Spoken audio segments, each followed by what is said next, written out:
awesome was it to get your first game under your belt for the season and get going instead of just practicing in fall camp? Well, anytime that you're able to hit somebody else, I think the guys are always really fired up.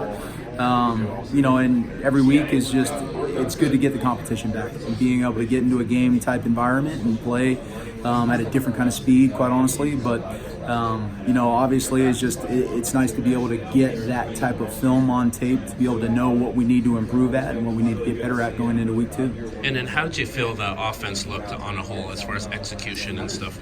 We looked well. I think it was pretty cool to be able to see, Jacob Easton throw some balls down the field. And, obviously there's always going to be certain things that you want to run on. And I think from a tight end perspective, it's just we need to be a lot cleaner in our physicality at the line of scrimmage, and we need to be a lot cleaner in terms of our route depth and our breaks.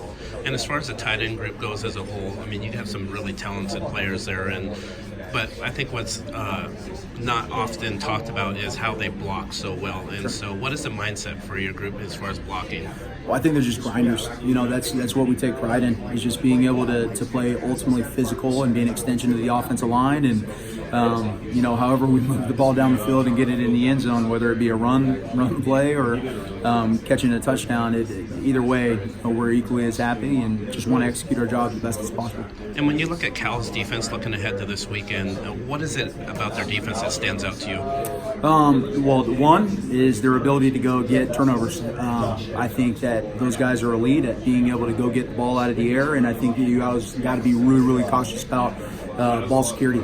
So that's the first thing that jumps out. And I think, a lot like our defense, they play hard. They run to the ball. Pursuit angles are always awesome. It's one guy slowing them up, but when you watch the tape, it's, 4 or 5 guys that are flying to the football, and they don't just put it on one dude, which I think is ultimately something that stands out. Those are probably the 2 biggest things. Yeah, and then last year, after losing to Cal, what did you guys learn about yourselves as a team after that loss? Sure. I think a lot of that is, being able to just execute, just trusting your execution, trusting your technique, and just playing assignment sound. I think we got ourselves in some bad situations and, couldn't find our way out of it. And a lot of that is credit to what they did defensively. And how's Jacob Kaiser progressing with his health? Awesome. Can't wait to get him back here soon. Awesome. Thanks, Coach. Absolutely.